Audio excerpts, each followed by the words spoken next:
All right, now we are to the superintendent's report. And first up would be the student work. Come on up.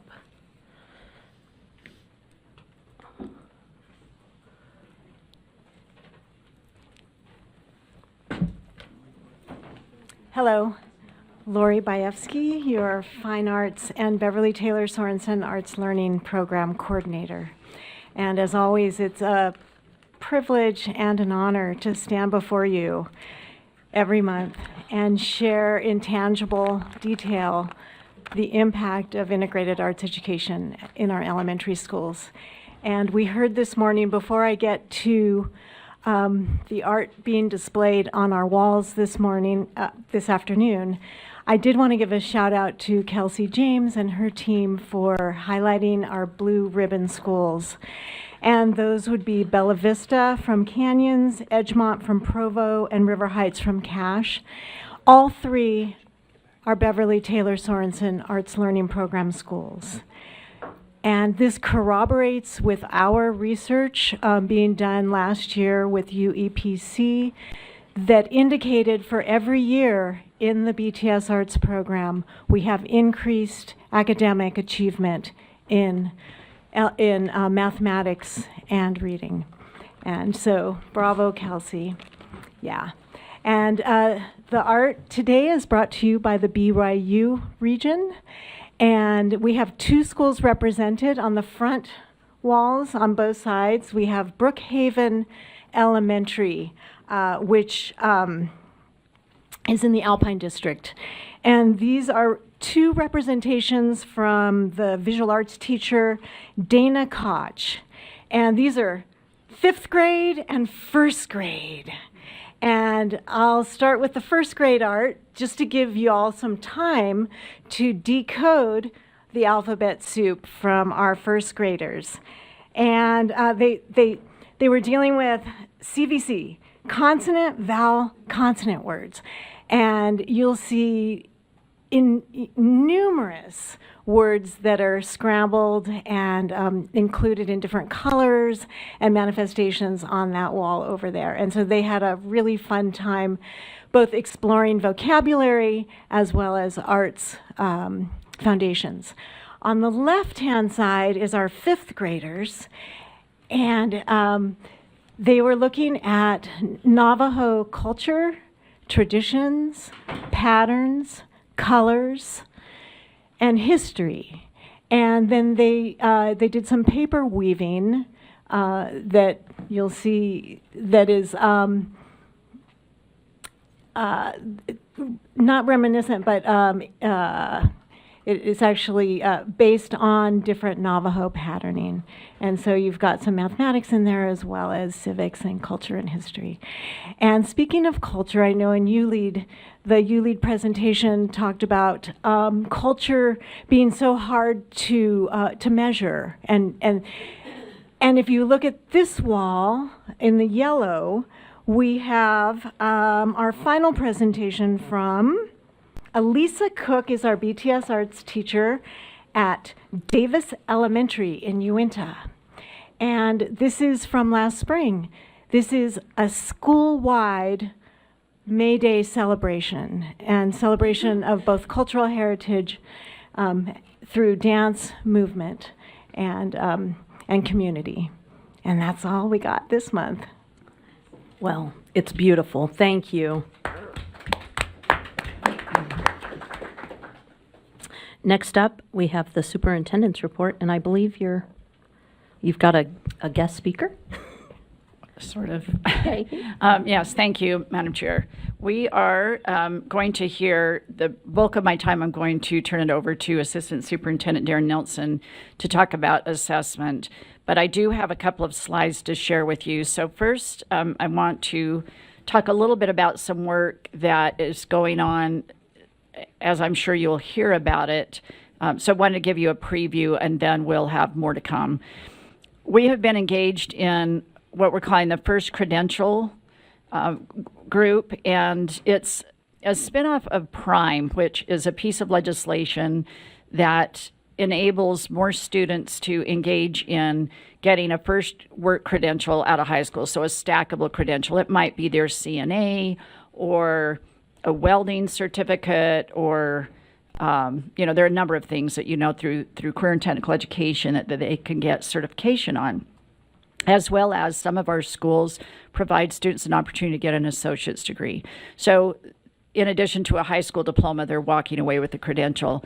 And a group has come together at the behest of Senator Milner and Representative Peterson, who initiated the original prime legislation, and looking to see how we might expand this to ensure that every student has the opportunity, not a forcing function, but at least providing the opportunity.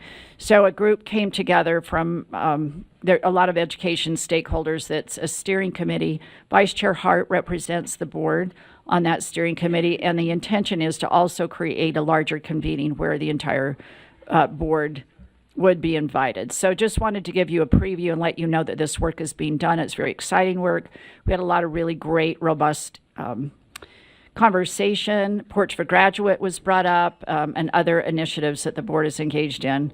But by and large, it's really just trying to think about how do we engage with education, industry partners, and parents to provide these opportunities for students across the state. The second item I wanted to share, you heard me mention the Fab Five earlier today, and you see Sarah Posey in the middle of these five. And as I mentioned, I've been out visiting. Coordinator of Quality Instruction, Katie Hill, has been going on the visits with me. And we've had a wonderful time. I just want to highlight things that I learned by observing in their classrooms. We try very hard to be low key. I don't want the media in there or to make a fuss. Some districts are so excited they can't help themselves. They may or may not bring a little entourage.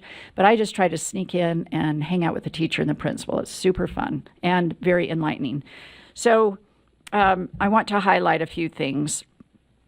From Sarah, who works as a teacher of history at Northwest Middle School in Salt Lake District. The things that we saw her students doing and the things we heard were amazing. And they focus on, not just in her classroom, but the entire school, they focus on speaking, listening, reading, and writing. And they're becoming very good at it. And I always like to ask the students after I've observed teaching what they appreciate about their teacher.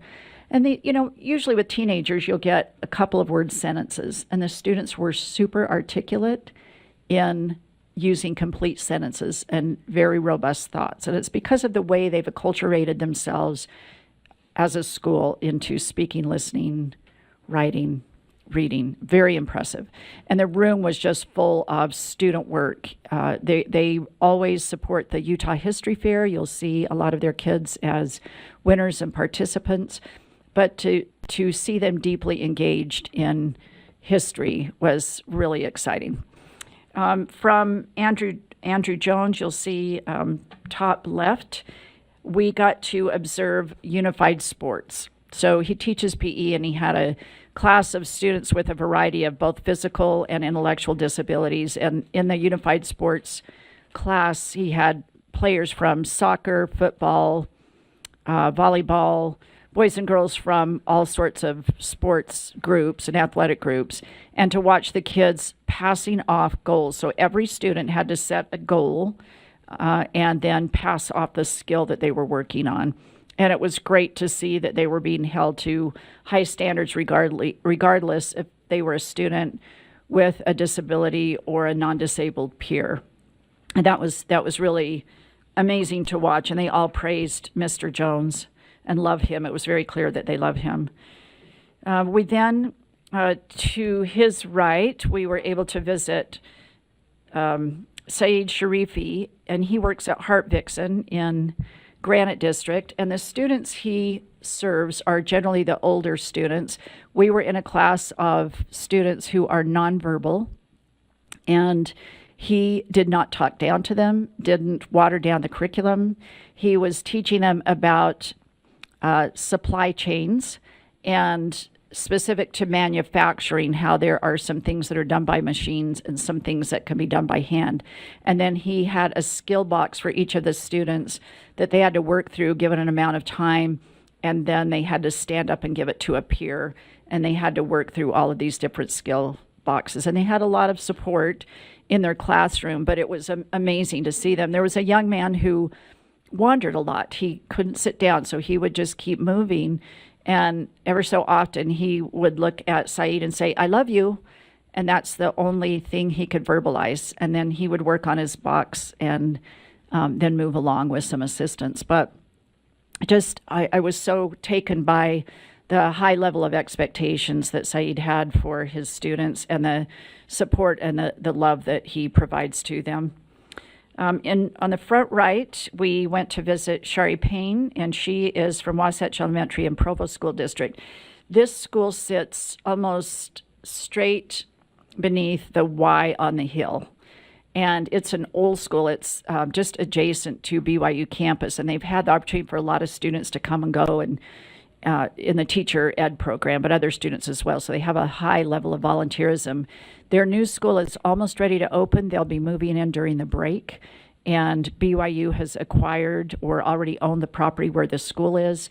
So there were a lot of rumors about, will that be where the med school is? Or so there was a lot of speculation, but the kids were funny. They said, "We love our school and we don't want to move." But they've got this beautiful new school that is just south and east of where the current school is. In Miss Payne's class, she was teaching a reading lesson when we were there, and I was taken by the rich vocabulary surrounding this kindergarten room. So a lot of vocabulary words being used. You could see how parent volunteers come in and out of the classroom. There were lots of stations for the kids to engage in play and imagination, as well as the literacy work. When we left, the students were going to give us a cheer, and she asked them to choose which cheer they wanted to give us, and they all yelled out, "Cowboy!" And so as we were leaving, they said, "Yee-haw, thanks for coming," tipped their little hats. It was very cute. But they clearly loved their kindergarten teacher. Who doesn't? But just to be in her room and see the vocabulary richness of what she was doing was really amazing.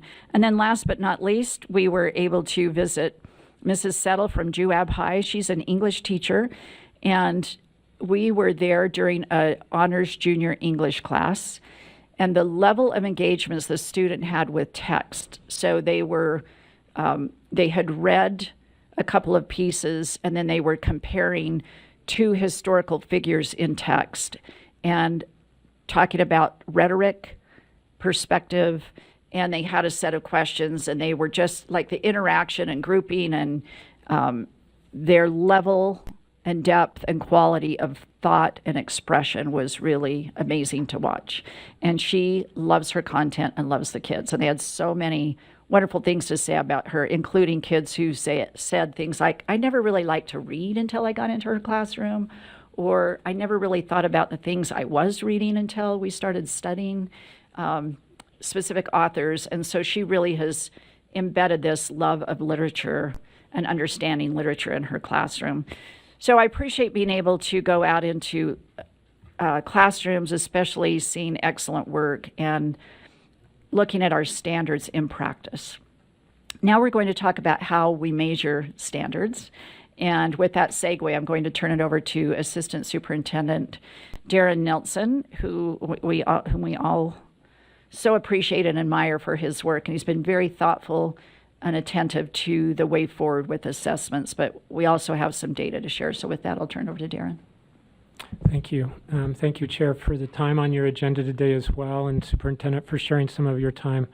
My name is Darren Nielsen, the Assistant Superintendent of Student Learning, and I'm happy to talk about assessment results. And I think it is a great coincidence that Megan from ULEAD was on the agenda shortly before this conversation, because I hope you'll be able to, by the time I'm done, understand the relevancy and the way that these data are important for us to being able to understand and improve programs across the state of Utah. As we get started, I wanted to share a story to try to help our public understand the context that these assessment results are looked at the state level for sure, and to understand the purpose of those. So in November, I'll be going in for my annual health screening, which prior to becoming an employee for the state, I've never had received a health screening, but since it's part of our employment benefit here, I couldn't tell you who my last doctor was. I'm pretty traditional male that ignores his health generally.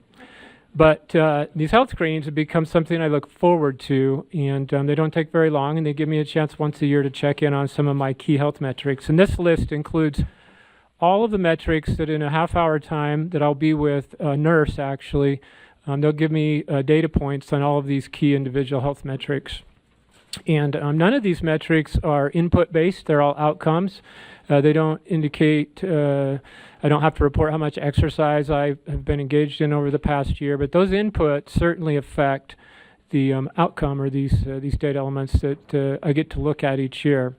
The other thing that I think is relatable to what we're going to talk about next is every year I wait for these results to come out on a little printout and to sit down with the nurse who's going to talk to me about those, and I wait anxiously, hoping that all of those are trending better than they were the year before, or that all of them are in a healthy range. It's unlikely for most of us that that will be the case. We'll find some of these that would be in a healthy range, and others that would be close by, and we might have some of these indicators that show that we have some kind of health concern, which then causes me to reflect on behavior changes that I need to make to change the outcomes for these indicators the following year. So the purpose of statewide assessment is really clearly defined, and it's listed here, and I've put in bold some of the key language that can be confusing to our educators and also to our parents, because there's a variety of assessments that exist in our learning experiences. Most of the ones that are most meaningful to me as a learner are things that happen directly between me and my teacher. That's true when I was a child and an adolescent, and it's true as an adult learner.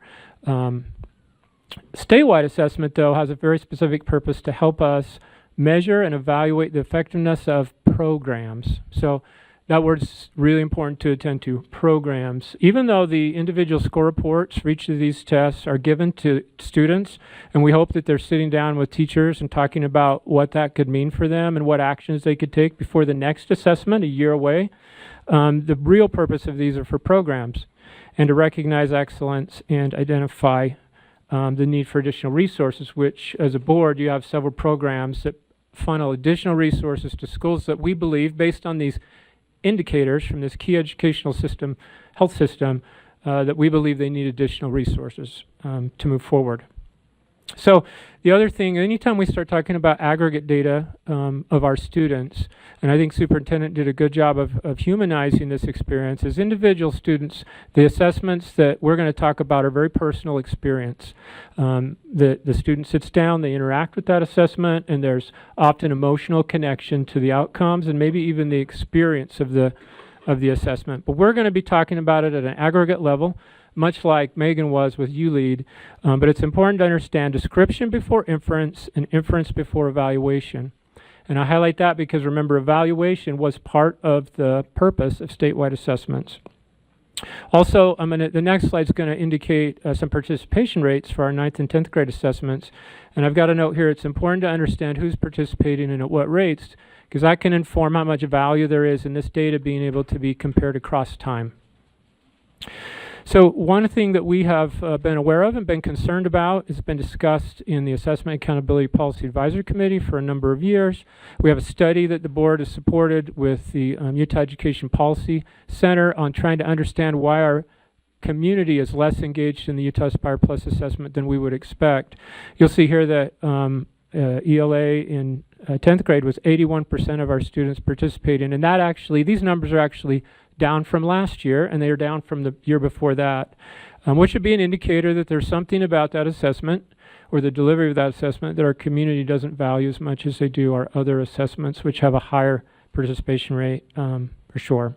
It also means when we look at the slides on our 9th and 10th grade data, we should look at it with some caution about being able to compare the results year over year, because it's not a consistent population of students groups that are participating.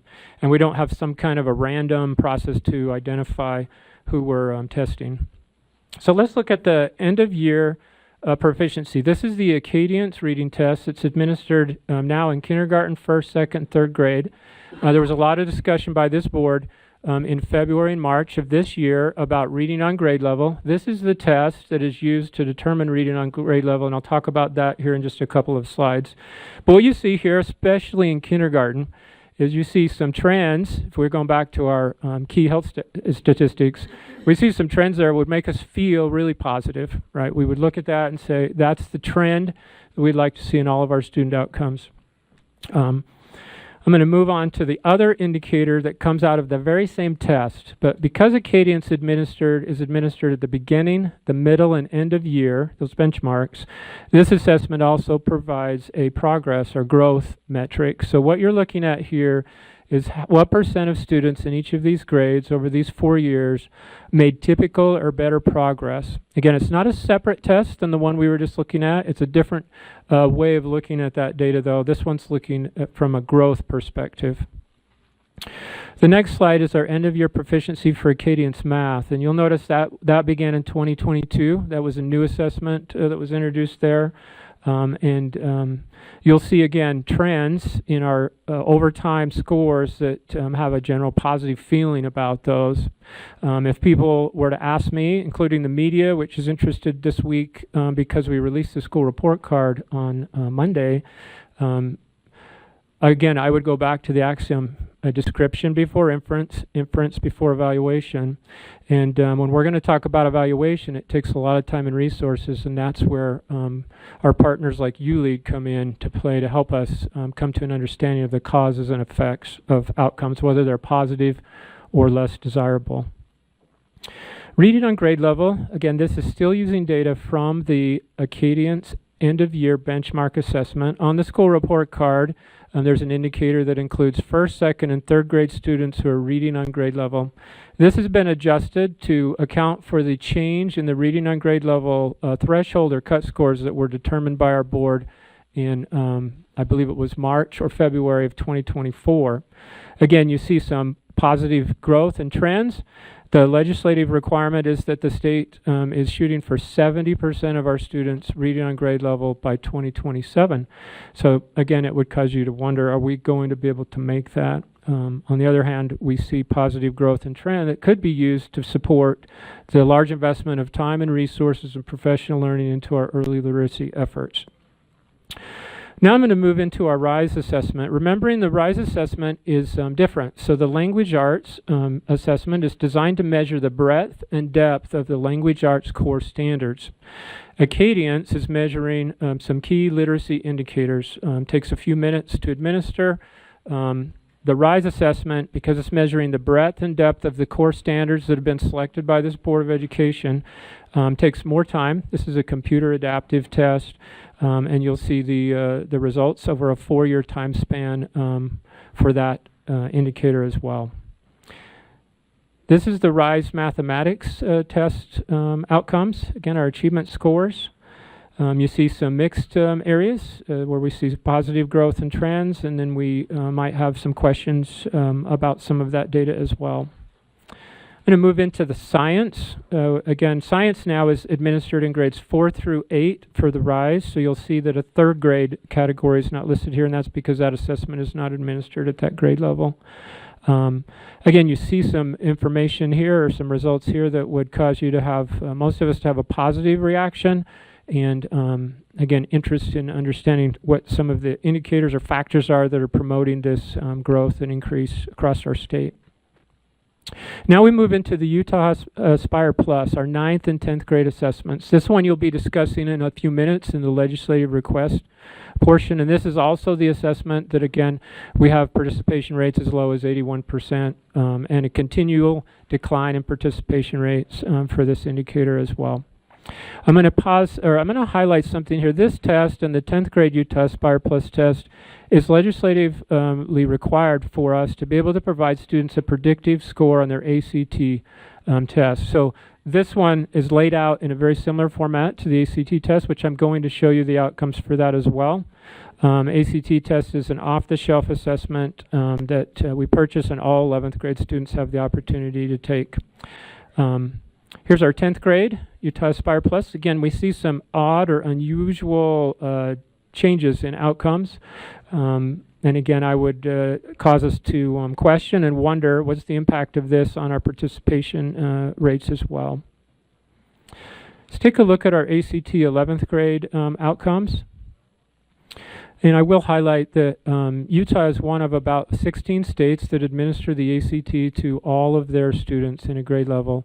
This last year we had 89% of our students participate in the ACT, which is down a little bit from previous years. We typically will be just over 90%. In that outcome, the last several years, Utah, of the states that administer the test to that many students, Utah has been number 1 in the overall composite score and number 1 in each of the college readiness benchmark scores. The other thing that can be confusing about ACT is we have the 11th grade ACT administration, and that data is reported here. And then in the middle of October, on the 15th or 16th of October, ACT will release the graduating cohort ACT outcomes, and it will look a little different, and it can cause people to say, what's going on here? This one is simply the score for the students that took it in their statewide administration.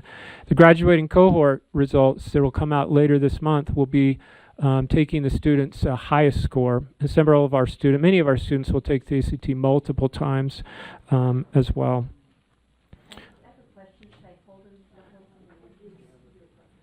However you'd like to do that.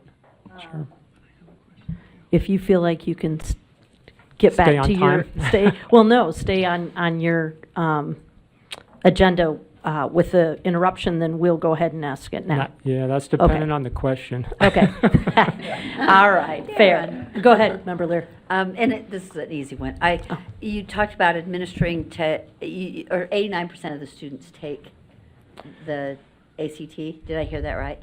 This last year, This last 89%. year. 100% of them are offered the ACT. Right, of course. But how many? What's the opt-out rate for that? Is it as high, and does it vary a lot from around the state? Great question, because it's difficult to answer because we don't require a parental exclusion form for that assessment. We don't track opt-outs or participation reasons. So all I can tell you is that we had 11% of the 11th grade students who didn't take the ACT for some reason. There are multiple makeups that are offered.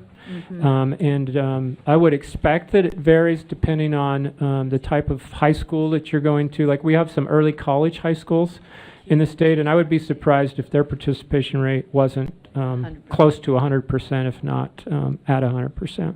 But I'm just trying to figure out how reliable that is, because on some other assessments there's like a 20% opt-out in some schools. And yeah, that 10th grade Utah Aspire Plus, we're missing 19% of our students on that last year.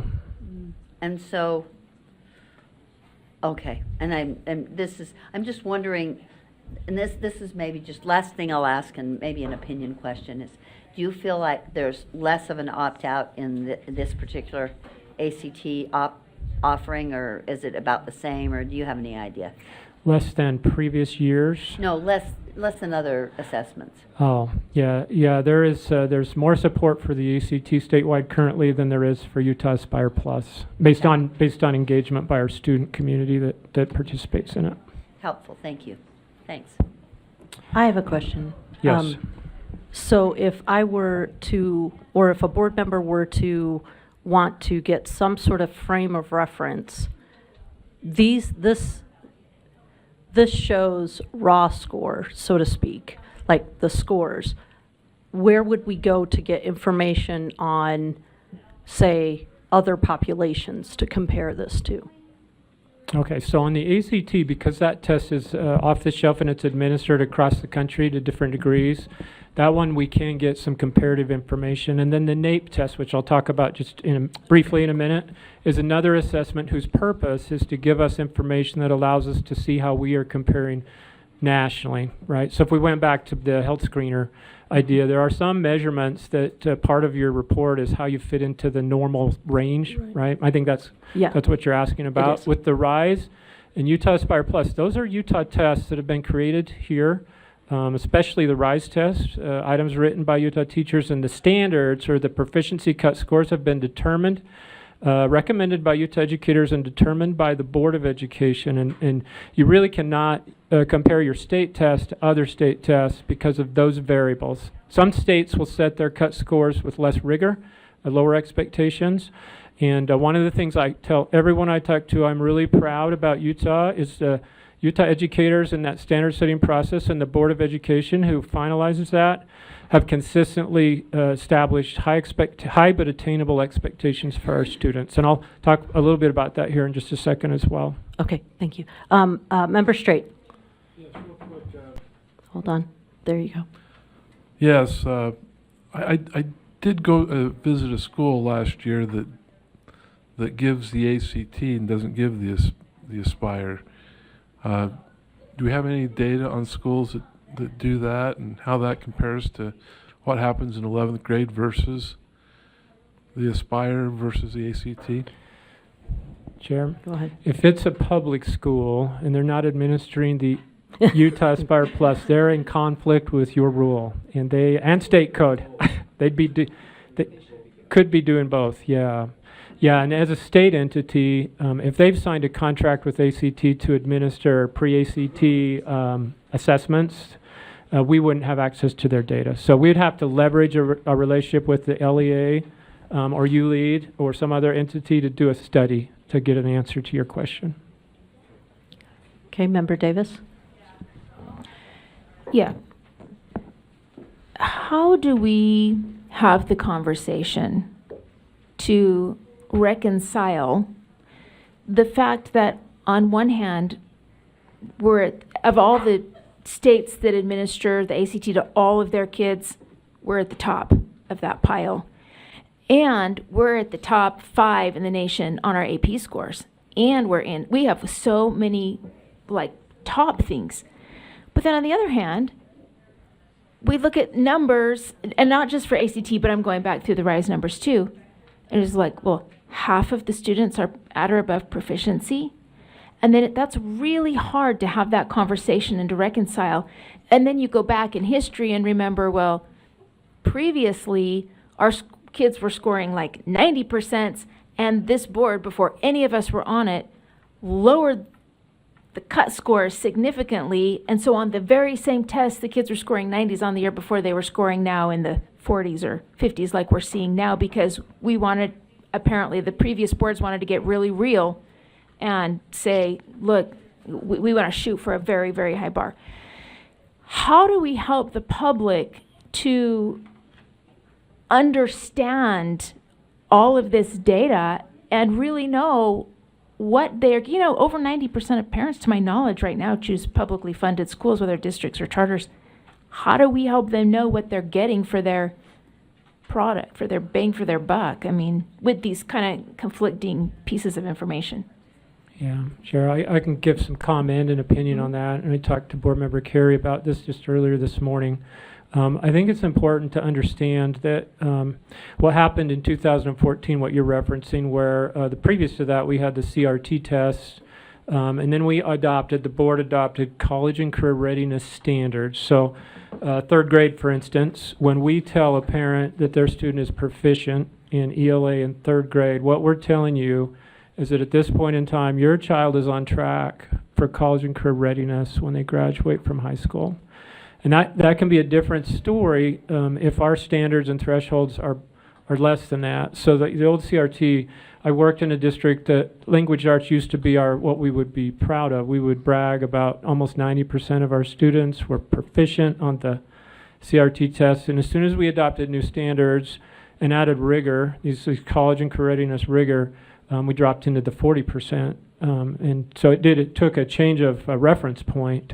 When you were talking about reading on grade level last spring, and you had community members that were concerned with the reading on grade level cut score that had been identified by the Board of Education, and they referenced, I think Florida was one they referenced, which their cut score was half of what Utah has identified, right, as far as lower.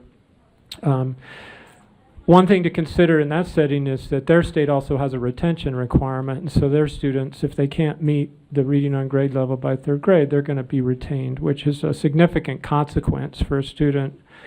If our standards had those kind of accountability measures to them, you'd probably hear me advocate to lower our expectations so we could do less harm, do no harm to students.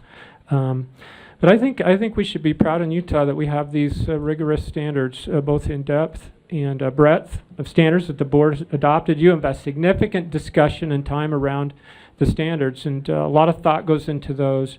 And I'm proud that we're able to develop assessments that measure how much achievement students have against those standards that you have invested so much time and energy in identifying.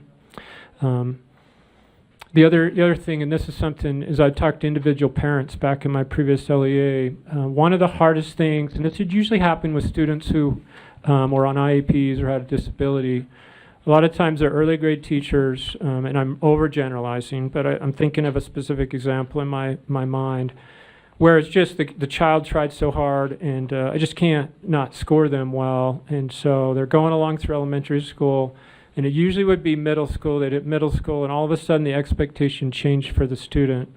And it caused all kinds of disruptions because the parent and student were believing they're on a certain track, and all of a sudden they're getting information that tells them, no, you're not prepared for success at this level. And that's the other side of that coin, which is, I think, a much worse place to be in, both as a parent of children in the education system and as an educator who communicates with parents and children. Kind of very quick follow-up. Okay. I mean, we've set this standard very high in our state. Is it realistic to say we're going to get to 70% with this high standard we've set by, what is it, 2027. 2027? I mean, that's in 3 years. I mean, is that realistic? So it's a great question. I can tell you that we have places in the state that have met that now, that we'd have to bring our literacy folks in, but as I've talked to them about the same question, we have places where we're seeing 70% of our students, LEAs, schools where we're seeing that be achieved. So setting that bar, which it's a challenging, I think in the state code it actually says a rigorous goal of 70 or challenging goal Yeah, of it does. 70%. It acknowledges this is going to be really hard. I think that's helpful for us as a system to strive for that. And letters and such are putting in structures to help us get there. You think it's realistic? You don't have to That's answer that. That's really putting you on the spot. But it's something to think about. Yes. Member Carey? Superintendent says yes.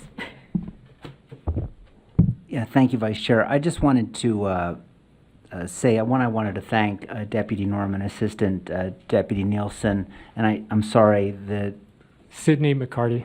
Cindy McCarty, and they were kind enough. Sid number 2.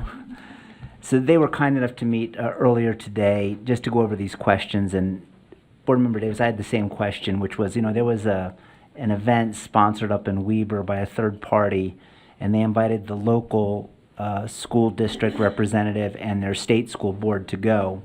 And these numbers came up. And one of the teachers who was attending just got very emotional. And she said, these numbers don't measure passion. They don't measure the love I have for the students. They don't measure all the time and effort that goes into what I do every day. And my question this morning was very similar, which was, well, how do we balance that, right? How do we do better as a board to make sure that our teachers aren't just feeling that that weight, that this should not be viewed as this means you're successful, this means you're not successful. And maybe that's something that we can look at best practices that other states are doing, but to see that reaction and to feel that she may feel less effective because these numbers aren't where we've set them as a board, I think is it's a weight that no one should have to carry. So to the extent that we can look at that, maybe best practices in other states, I think that would be well worth our time. Thank you. Member Klein and then Superintendent Dixon. And then Member Norton. Okay, and just my question is to Darren about what or how much involvement does your department have in developing the content of the Aspire and the RISE test or assessment, and have those assessments undergone any substantial changes in in the recent, I don't know, or how recently have they undergone substantial changes, and what do those look like? Okay, Chair, Yes, please. respond. So the involvement that the USB staff has in the development of these assessments is substantial in our role of recruiting educators from Utah to come and help us with the item writing, the content review, the data review, the bias and sensitivity review. There's several steps. I think we have about 7 or 8 steps, and then some of you have been involved in the parent review, which is towards the end of that process. Those are all part of the RISE assessments, so grades 3 through 8. Every item that is on those assessments are reviewed by our Utah educators, and the vast majority of them are written by Utah educators. We also have other states that lease some of our items that we've created here in Utah that they don't have the capacity to do that.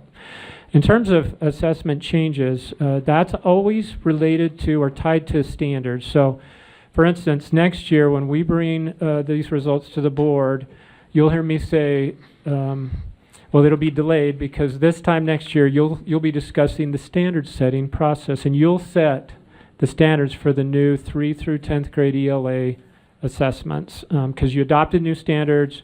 We've been writing items. Those will be assessed this year on the new core standards for language arts, which means we establish new cut scores and makes it difficult or unwise to draw comparisons from that point backwards unless we do some kind of a concordance study. The science standards have been adopted.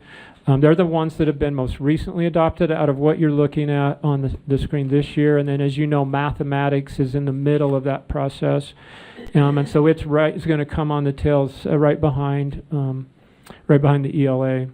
So when I meet with other states, some of those states go through changes at a more rapid pace, and the cost of that to them is they lose longitudinal comparisons for their data, and it makes it difficult to measure growth or progress.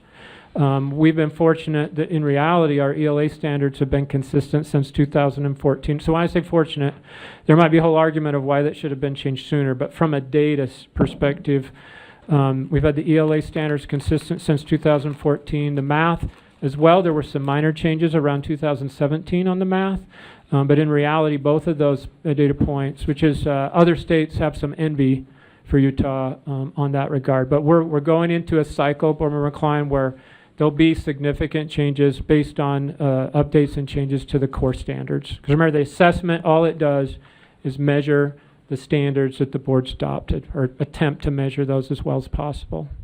Okay. Can I ask one more? Yeah, go ahead. Okay, so recently the College Board recalibrated their AP test scoring metrics to help increase the passing rates.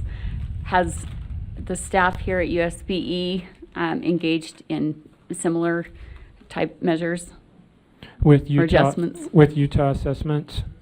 No, those, when that happens, that comes through the Board of Education. So the next one that'll happen is about a year from now, where you'll be talking about standards and you'll have the opportunity to reset. So to Board Member Davis's concern she voiced earlier, the board that is here at that time could make a decision to change the level of rigor or expectations on the standards. Okay. Or keep them the same, or even make them more challenging. Okay, and then just on one of the previous slides, you mentioned that the old data had been adjusted for the new cut scores. Oh, So we don't have the old data anymore? we do. It's been adjusted and so that it works with the new data? Yeah, thank you for asking that. What I'm showing here is the reading on grade level, which again comes from the Acadians end of year benchmark. And there's a scale score. If you remember your discussion from February, March, that assessment provides a scale score. And for simplicity, let's just say it's 1 to 100. That's not the scale, but let's say it was. And the cut score for each of those grade levels, let's say one was at 75 and one was at 70 and one was at 82. What the board did back in, what you did back in February and March is you aligned that with the cut score on the assessment for well above benchmark, right? So for today's presentation, these slides you're looking at here, the data doesn't change. The student score on that, each student individual score on that assessment hasn't changed. For today's presentation, I've adjusted it so that it's not showing you 3 years on one cut and then also now we've got another, which makes it easy to misinterpret whether there's been growth or not. Does that make sense? Yep, thank you. All right, Superintendent Dixon, please.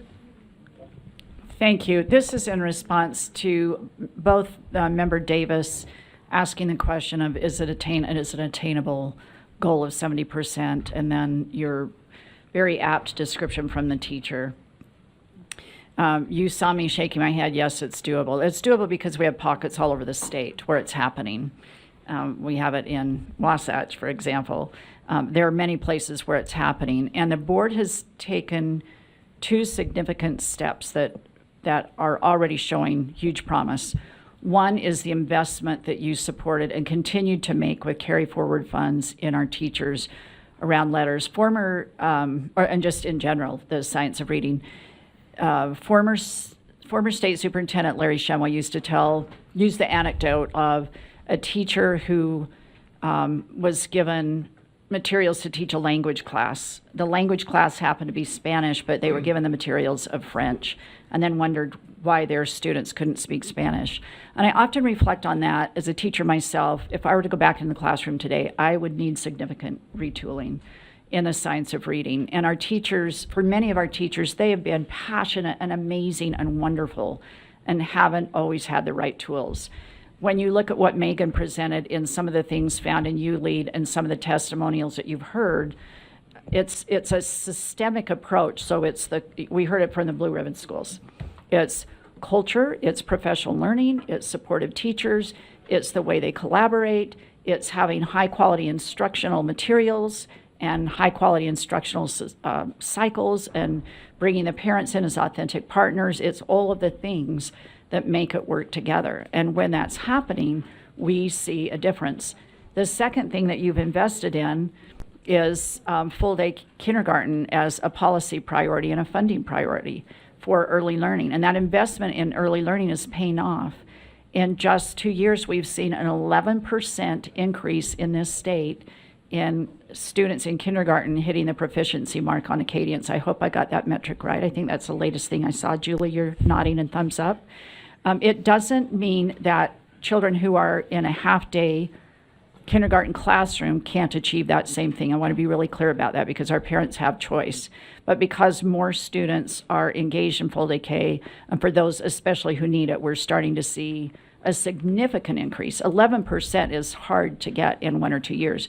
So those are investments that the board has focused on and made that are making a difference for teachers, for our families, for our kids. So I'm always so appreciative when the board really targets things that matter, those things that get right to the classroom and the teacher, because we can see it pay off in the data. So yes, I do think it's attainable because we've seen it happen in all sorts of schools and all sorts of demographics across the state. Thank you. There seems to be a lot of questions surrounding this. If board members would like a study session so that we can ask more of these questions, that would certainly be something that we could look at doing. We have 2 more questions. Member Norton, then Member Straight. Hold on. Sorry. I don't actually have a question. I have a comment based again on Board Member Davis and Board Member Carey's their questions and comments. And I'm not even close as academic and intelligent as Superintendent Dixon. So you're going to get kind of the down home plain girl here response. But yes, every teacher, no, not every teacher, but the vast majority of the teachers in the state are feeling that very heavy pressure right now. I I know this has been 2 of the hardest weeks I can remember in a long, long time. And a lot of that is it's a new year. The newness is over, and now you're just down and dirty in the trenches, mucking it out and marching on. And it's hard. Every single day in a classroom is hard work. And I don't think people understand how hard our teachers are working for the tiniest of growth, the tiniest little bit of growth. You ache for those kids because they want it more than you do. And it's a team effort. And right now you don't see it. Right now I just got in kids that feel like they are 5 years younger than the group that I just graduated on. And they're not. They're only a year younger, but it feels a big, big, big difference. And the thing that brightens my day, and I had a conversation with my principal about this, and like I said, Dr. Dixon, this is not as fancy as her discussion, but the Major League Baseball season is just going into the postseason. And there's not one of those teams when they started the season that did not plan on winning the World Championship. They were all going to win it, and they didn't. I'm a Braves fan. We had a Cy Young Awards winner. We had the $180 million invested in our first 4 batters, and they are all sitting on the bench with injuries. They barely got into the playoffs, and it was a huge celebration.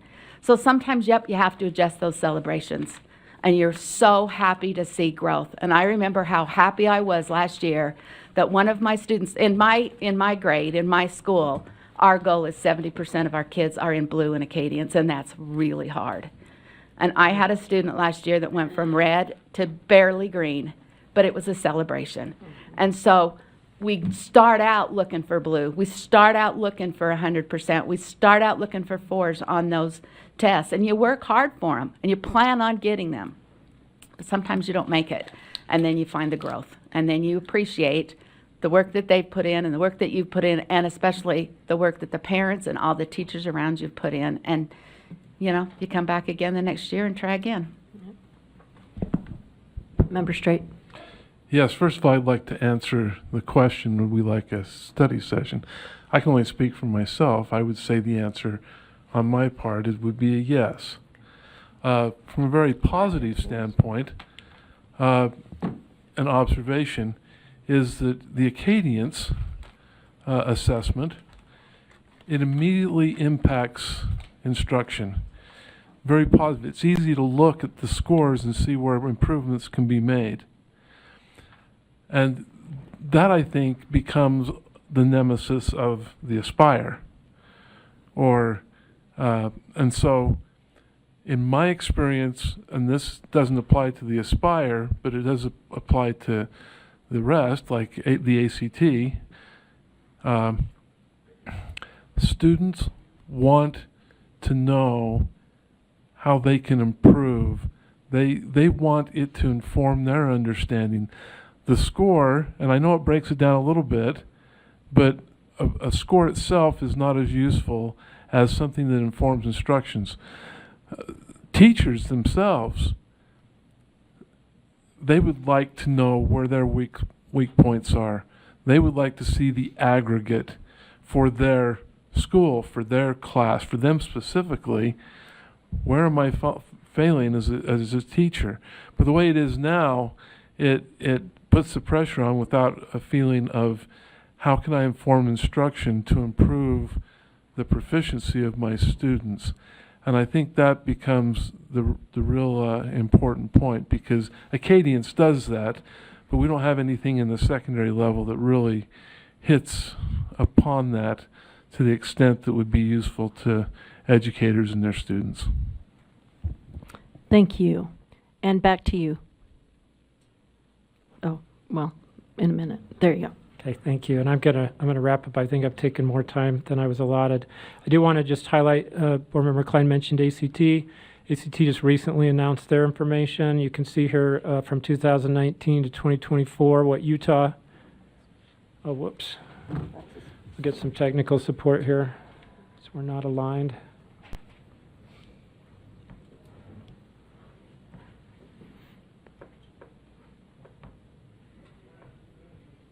And I can generally talk about that. What you'll see is that in Utah we've seen an increase in the number of students participating in advanced placement program.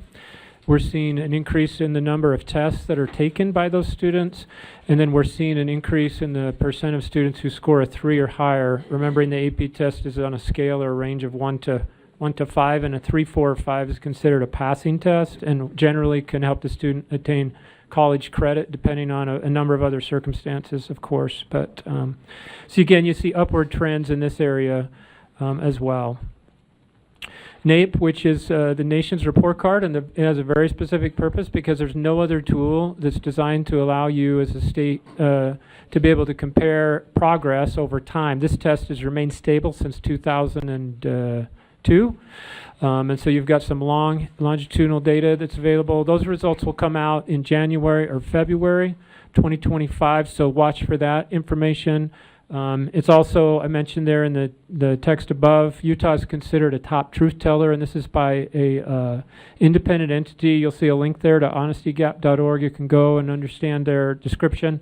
This organization is concerned with what we talked about earlier, that states are misleading their parents and to make them, their system feel healthier, right, by changing the cut scores or proficiencies. And so this one uses the NAEP results, which is this nation's report card, and compares those proficiency outcomes against each state assessment. And there's a tool on there that's pretty interesting to look at to see how other states, what their proficiency rates look like in comparison to the NAEP. And then finally, it's important for you to understand the data that we've been discussing today is available to our community, both our education community and our general public in a number of ways. On the left there's the parent resources, which you'll take, there's links to the school report cards, which again were released this week, and I'm very happy to say that our team was able to release that a full month earlier than in 2023. It seems like we should be able to do it even faster, and I think we will, but the people who worked on this accomplished some great work to get to that spot. And then on the right-hand side, those are tools on the data gateway that are available to all the public, but there's also a login credential there, and for educators, this is where they can log in and drill down and look at individual students' classroom results. They can look at the outcomes from the students that they have assigned to them this year that were in another class the previous year. And so there's much more usable data behind the password protections there. But there's a number of tools that you provide to the public to try to make this information transparency. And as complicated as it is to understand, there's efforts there to try to make it consumable. And then finally, good data is a prerequisite to good decisions. It's just a good thing to think about. So things that we can do that can improve the quality of the data that you use and need to make decisions, the better off the system, the health of the system is. So thank you for your time today in talking about this. And don't hesitate to reach out with individual questions as those come up. Thank you. Thank you. Do you have any further comments for your report? Okay.